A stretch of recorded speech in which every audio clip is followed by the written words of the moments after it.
ha ventilado algunos casos pues de diferencias o incluso traiciones en su gabinete y en otras instituciones.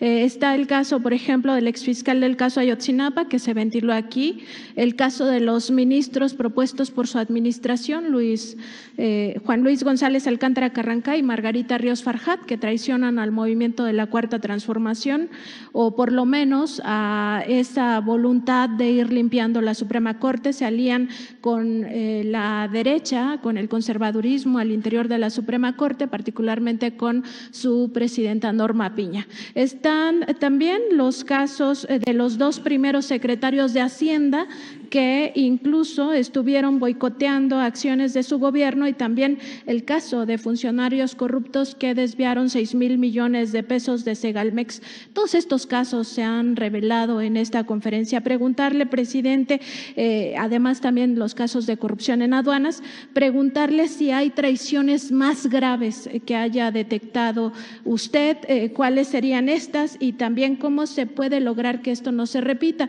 Y esto también trasladado al Poder Legislativo, porque ahí pues muchos llegan, digamos, con la investidura de izquierda, apoyados por partidos de izquierda, por gente que cree en ellos, y al final traicionan y se van a la derecha, al bloque conservador. Entonces, eso, presidente, si se han detectado Yo casos creo más que he padecido poco de traiciones, o las traiciones que hemos enfrentado no han tenido efectos nocivos. Hemos logrado revertir el daño de esas traiciones, y en la política y en procesos de transformación siempre tiene uno que enfrentar a quienes se olvidan de los principios, quienes no le tienen amor al pueblo, quienes son oportunistas, convenencieros, solo los mueve la ambición al poder y al dinero. No se vive en una sociedad perfecta, más cuando durante 36 años impusieron un modelo que tenía como objetivo principal lo material, el triunfar a toda costa, sin escrúpulos morales de ninguna índole. Por ejemplo, en el caso del gobierno, no estaba el gobierno hecho para servirle al pueblo. El gobierno era un facilitador para el saqueo, para el robo. Y así actuaban muchos funcionarios. Y se veía regreso a lo mismo, como algo normal. Y en la academia, en las universidades, lo mismo. Se dejó de hablar de la justicia social. Se dejó de lado porque en los hechos dejaron de pensar en la reforma agraria, pues se dejó en la academia y en la universidad de impartir derecho agrario. Y ya no tenía la misma relevancia el derecho laboral. Era lo fiscal, lo mercantil, lo penal. Una época en donde los abogados penalistas eran como las grandes figuras de la vida pública, los más famosos. Siempre lo he dicho aquí,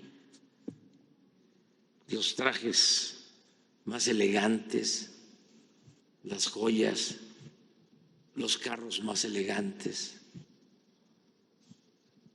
tenían hasta anuncios. Me acuerdo de uno que decía, no tengo ningún cliente en la cárcel, y se dedicaba a defender a corruptos, famosos.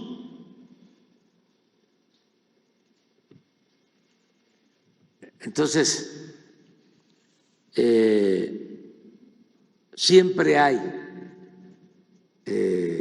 tradiciones, y repito, más en las épocas de decadencia. Sin embargo, no ha pasado a mayores. Una de las cosas que más lamento fue el fraude en Segalmex, porque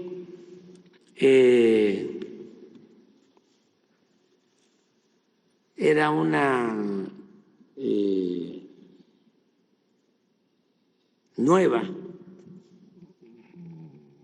dependencia para apoyar a los productores del campo, muy parecida, ¿sí?, a Conasupo de los viejos tiempos, desde luego buscando que no siguiera esos pasos de corrupción de Conasupo, pero con el propósito de ayudar a los productores.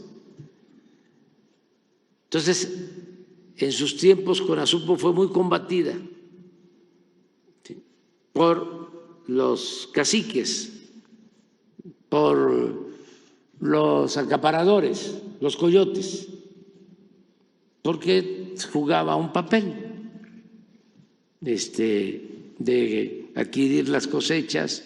El general Cárdenas creó los precios de garantía para los productos del campo y destruyeron por la corrupción a Conasupo. Pero no quiere decir que esa función no sea importante para apoyar a los productores. Entonces creamos esta dependencia Segalmex y por descuido, mala suerte, se corrompen funcionarios, y lo lamenté mucho. Claro, están en la cárcel los responsables y no hay impunidad para nadie. Yo diría que esa es la mancha que me llevo.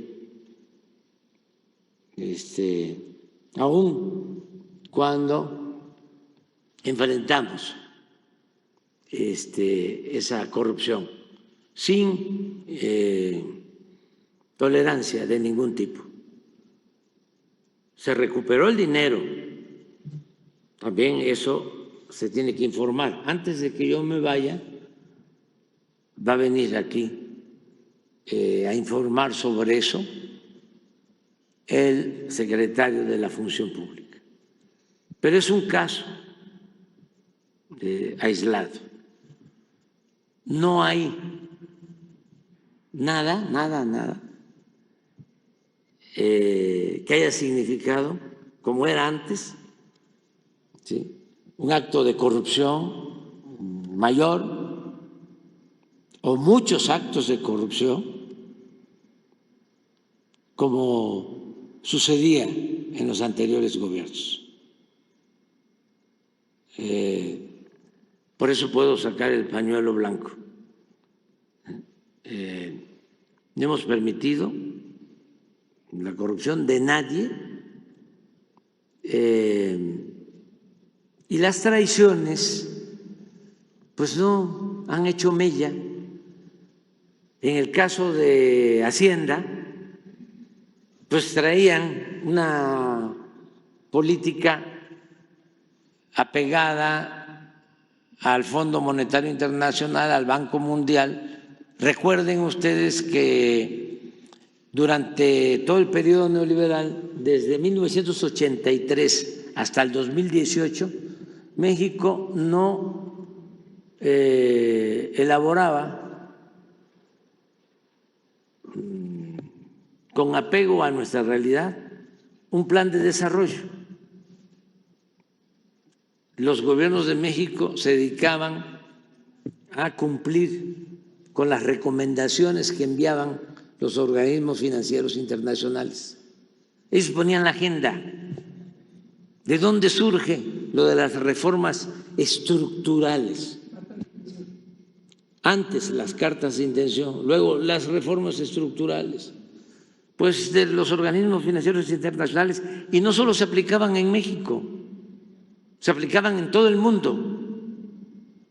Reforma laboral, reforma fiscal,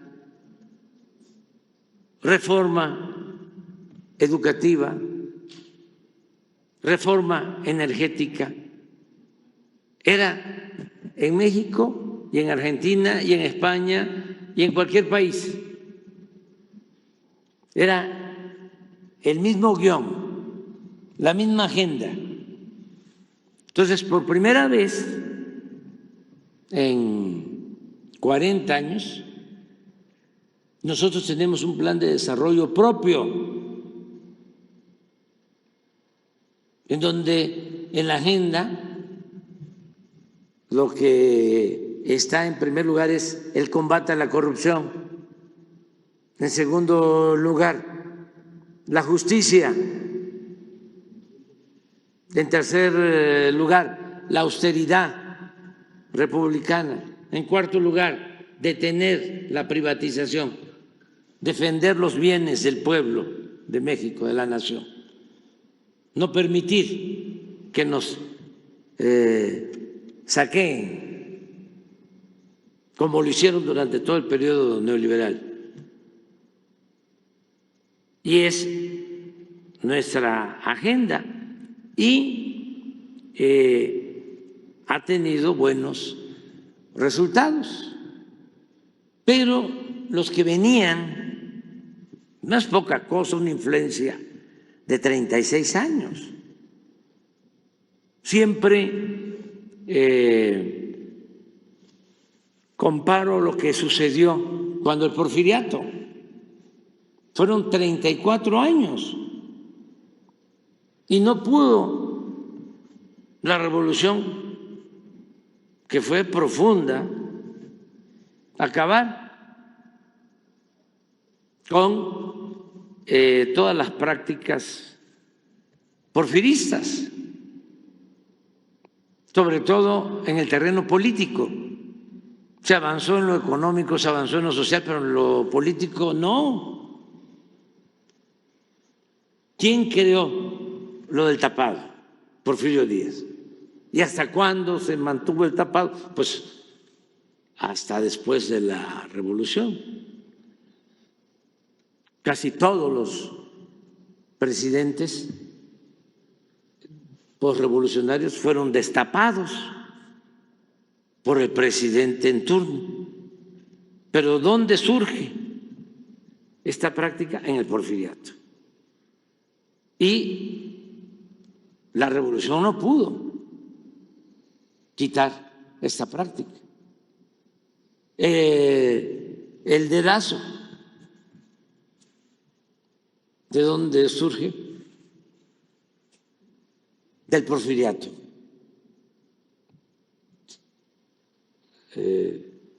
La reelección que regresó del porfiriato. El acarreo del porfiriato. El de la simulación que se mantuvo después de la revolución, del porfiriato, de respetar la Constitución en la forma para violarla en el fondo. 3 poderes, sí, eso lo creó Porfirio Díaz.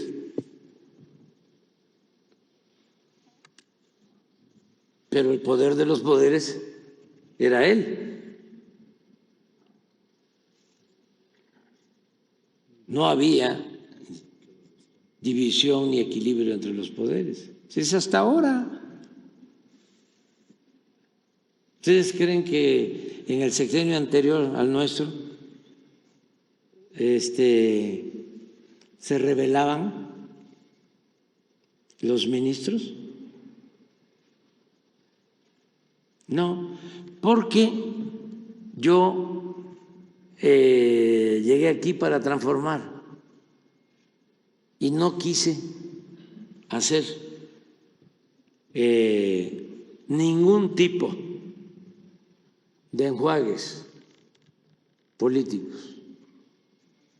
No quise ninguna componenda, porque lo que el país requiere es cambios, es transformación. No me afectó tampoco el que en efecto presenté la terna para que entraran ministros y se volvieron ahí traidores, mejor dicho, traidorzuelos, que traidor es otra cosa. La traición a la patria pues se aplica y nunca se ha castigado a los expresidentes. Lo de los funcionarios pues es no un asunto de traición, sino a la patria, son traidorzuelos. Pero tampoco afectó, al contrario, ayudaron. Imagínense que uno de los que yo propuse, porque también comete unos errores, la perfección tiene que ver con el creador.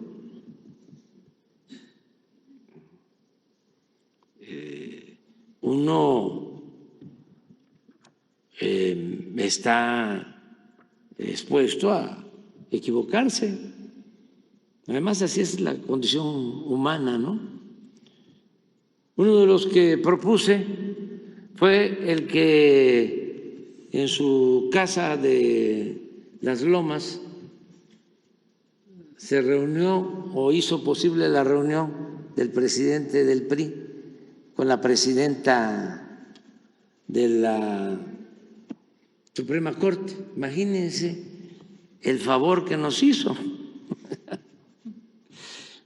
¿Qué voy a estar enojado con él? Al contrario, ¿sí? Le tengo que agradecer. Es como si yo estuviese enojado, ¿no?, con Aguilar Camín o con Claudia X González. No, hasta los voy a condecorar porque nos han ayudado mucho. O sea, al enseñar el cobre nos perjudicaba mucho la simulación. El que se manejaran en 2 aguas, la política robalera, y ahora no. Ahora es hasta para un desplegado, se los sugiero.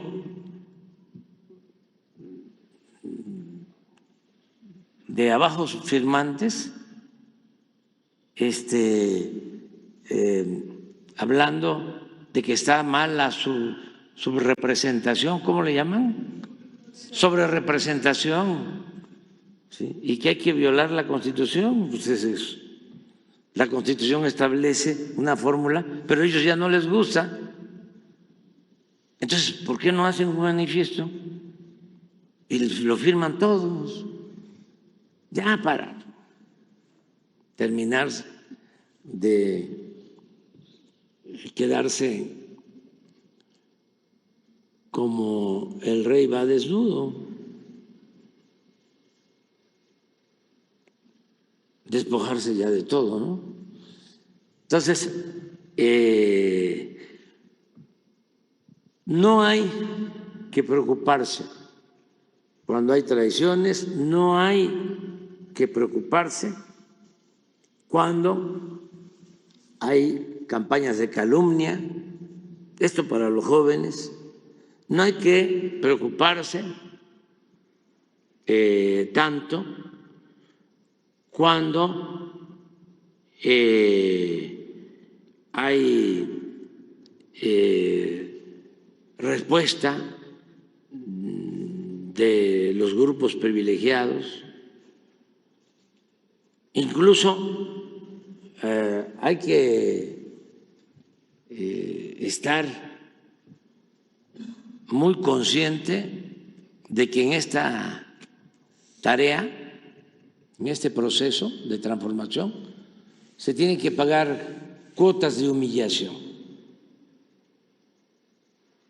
Pero lo más importante de todo, por lo que no debe uno de preocuparse y por lo que no debe pasar nada o no hay nada que temer, es que se está luchando por una causa justa. O sea, que no es en vano el que nos ataquen, porque se lucha por una causa justa. Malo sería que no se luchara por una causa justa. Entonces sí, nadie resiste.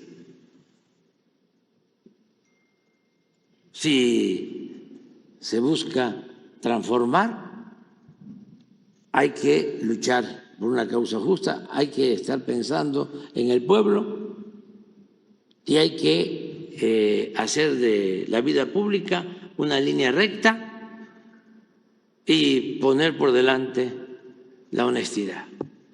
Y así no pasa nada, absolutamente. Se siente uno muy feliz. Puede uno enfrentar cualquier desafío, cualquier adversidad. Entonces, tengo que decir que soy un afortunado porque no padecí de muchas traiciones y de las traiciones que padecí no causaron ningún daño al proceso de transformación. Ahora, también, hablando de traiciones, ¿saben ustedes quiénes no traicionan? Los pobres. O para decirlo más en lo general, el pueblo no traiciona. Por eso, si se quiere hacer política, si se quiere transformar, hay que estar pendiente, atendiendo, recogiendo los sentimientos del pueblo, porque ahí está la lealtad en el pueblo. En otros sectores, no. Suele pasar que en política los amigos son de mentira y los enemigos de verdad. Entonces, en el pueblo, yo tengo esa experiencia. Quien siempre me ha sacado adelante ha sido el pueblo. Desde que empecé en la vida pública, ¿quiénes me sacaron adelante en Tabasco? Los indígenas chontales, los más pobres. ¿Quién me sacó adelante cuando la ola azul y frente a todas las campañas en radio, sobre todo en televisión, cuando fui candidato a jefe de gobierno, el pueblo de Iztapalapa. ¿Quién me sacó adelante cuando me desaforaron? La mafia del poder, que se unieron todos, PRI, PAN, todos, para destituirme como jefe de gobierno. ¿Quién me sacó adelante? ¿Cuántos se movilizaron? Más de 1 millón de personas aquí en la ciudad. Y tuvieron que dar marcha atrás. El pueblo. ¿Me ayudaron los medios? Si acaso 1, 2. ¿Me ayudaron los de la radio? ¿Me ayudó Televisa? ¿Me ayudaron los empresarios? ¿Me ayudaron los intelectuales? ¿Me ayudó Aguilar Camín? ¿Me ayudó Krause? No, el pueblo. Y solo el pueblo puede salvar al pueblo. Y con el pueblo todo y sin el pueblo nada. Entonces, nada más hacia adelante, porque hay algunos que piensan que la política, a lo mejor antes, desde luego, era asunto de los políticos y se hacía en los cafés o desayunando, comiendo, cenando con políticos, en las fiestas de los políticos, en las relaciones públicas con los políticos, haciéndole la barba, actuando como lambiscones de políticos, cargándole el portafolio a los políticos. Ahí iban, ¿no? Escalando, subiendo. Pues eso ya no. Para los jóvenes, ¿a quién tienen que ir a ver sin necesidad de hacerle la barba, sin lambisconear? Nada más tratándolos con respeto y si se puede queriendo al prójimo. ¿Quién es el soberano? ¿Quién manda? Pueblo, el pueblo. Esa es la política ahora. Entonces, no nos preocupemos por los politiqueros. Gobierno de México.